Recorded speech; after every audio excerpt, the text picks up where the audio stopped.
everything will work out fine. If you're not in control of your emotions will be in control of you.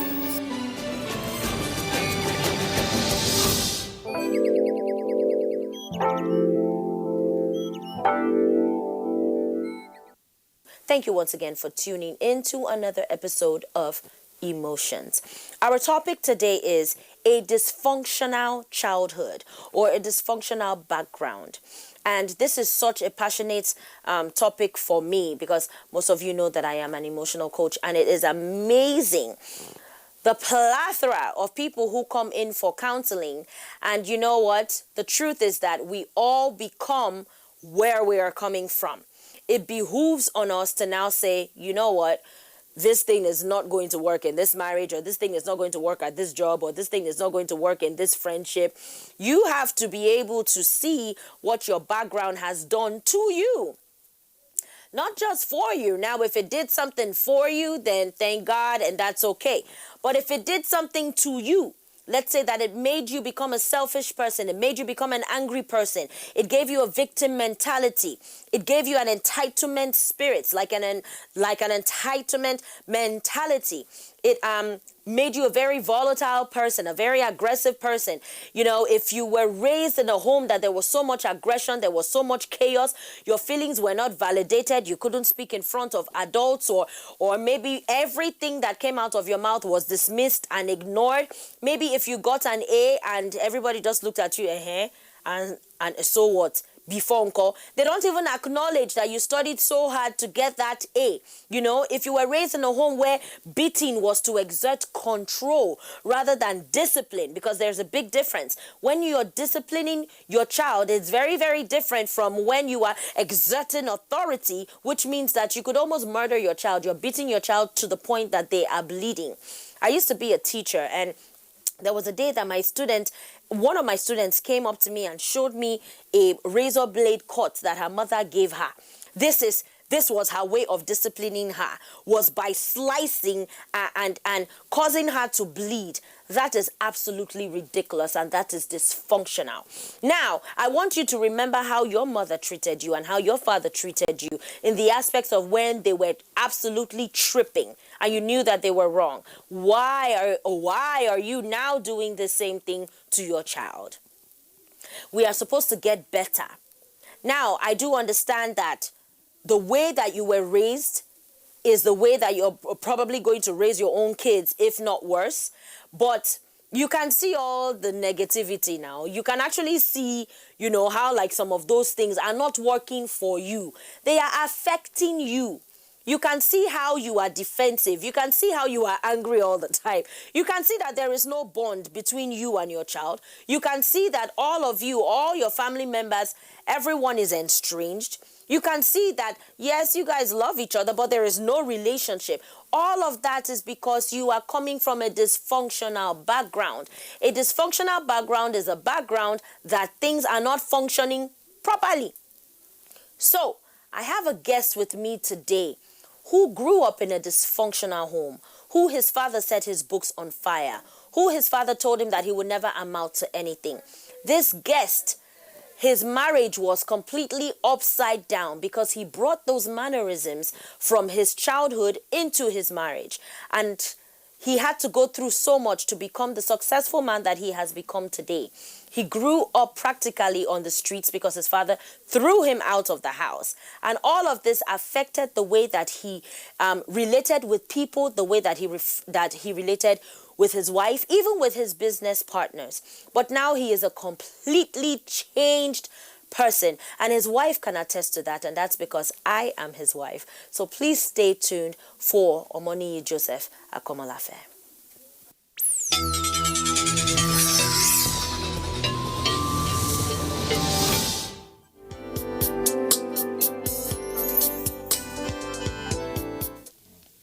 Welcome back from the break. Today, my topic is on a dysfunctional childhood.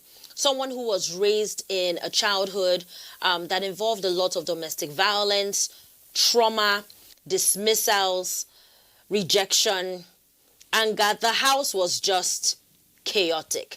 That's what our topic is on today. And my guest is here with me, who also happens to be my husband. And it's such a privilege that I've watched him evolve from where he's coming from to who he has become. And his name is none other than Omoni Joseph Akomolafe, a.k.a. El Gibor, a.k.a. my man. You are welcome, sweetheart. Oh, thank you for having me. Thank you. So much. Thank you so much for being here today.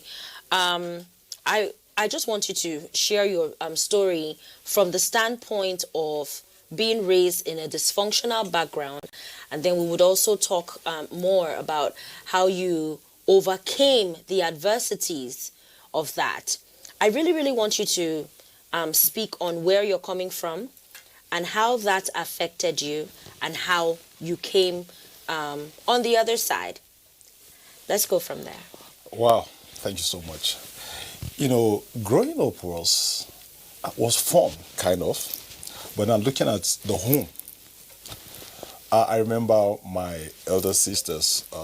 Every time my dad, he was a military man, and we're living in the barracks. Every time they sounded the trumpet, that's the close of work on that day.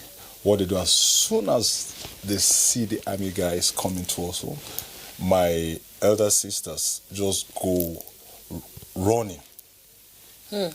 Running, even if they must have finished what they were doing in domestic chore. But what they do is they just go, turn the waters away and go fetch another water. You know why? Because they didn't want our father to meet them like doing nothing. That's the extent of the fear. We had for our father. And being raised in such home was really traumatizing, even though we didn't know then that's going to affect the future. Is going to affect the way we relate with people. Like most people growing up in that era and with such parents, they may think there's nothing. I'm just trying to raise my kid the normal way. They don't mean any harm. They don't mean any harm at all. The way an average or a typical African father or parents would raise their children. And we just feel it's a normal thing, but actually it's not a normal thing. And growing up, it really affected me. It affected my self-esteem. Every time I'm around people, or I was around people, I felt like I was not good enough. Because it's like somebody was there to, tell me you are not good enough. But the words, the what do we call it? All the beatings, as you call it, physical abuse will be ringing. You are not good enough. I know for so many years, I couldn't face people. Even in the class, I wouldn't be able to talk when teachers ask questions. You understand? And I mean, no. And most of the time, I even knew the answer to those questions. But I wouldn't answer. I wouldn't raise my hand. I couldn't speak. You were timid. I was timid. And why? Because at home, you were not allowed to talk when the elder ones are talking. You are being shut down, shut up. They don't allow you to talk. You couldn't express yourself. So, when we do this to our kids, such things affect our kids out there. They get easily intimidated. They won't be able to really grow in their field, in whatever they're doing, because they will always feel they're not good enough. They will say, my dad is late right now. But for a very long time, I heard this voice in my head, in my mind, in all I do. It took God, it took me reading to understand that what I was going through was a psychological issue. Now, would you mind telling us the areas that background affected? I know for one, like at least I am very sure of one. But can you let us know just how dangerous it is to be raised in a toxic environment, actually, to be raised in a toxic home. There was beating in your home, right? There was beating, verbal abuse, you know. So And so that our audience will not be confused about beating, and so that it wouldn't be that beating is wrong. But how you are disciplining a child, how you're beating, how did your father beat you? And then the story too about your books. oh, okay, my dad. Okay, growing up, I used to be a footballer. I loved playing football, and every time my dad would tell me, "I don't want to see you on that field. Don't go to that field." Why my mates are there playing football, and I was a very good footballer. I'm not fitting my horn, but I was a very good footballer. Every time I went to the field, get back home, I get the beating of my life. Like I wouldn't be allowed to speak. I would be beaten black, blue. You understand? I would be beaten, and I couldn't express myself as a child. Now, the talking about the books, I've even forgotten. It just reminded me. Now, my dad came home one day. I was not in school, so he asked me why didn't I go to school. The next thing, he didn't even allow me answer him. I was beaten. My books were brought out and burnt. He set them on fire. Set them on fire. He poured he poured kerosene on them, and he set the books on fire. So such experiences will actually affect you. You know, my dad was a good man because that was what he knew. That was all he knew. That was all. You know, and I believe we still have people out there that were raised this way. Now, the effect of such thing is that as you grow up as a man, you're becoming a man, it affects your relationship with people, even in your marriage. Let's talk about that. Let's talk about let's talk about that for a few minutes. How did that affect us from your standpoint? Yeah, from my standpoint, you know, I felt I was being attacked. I was being attacked. That was the feeling. You know, even when we're talking, normal talk. You know,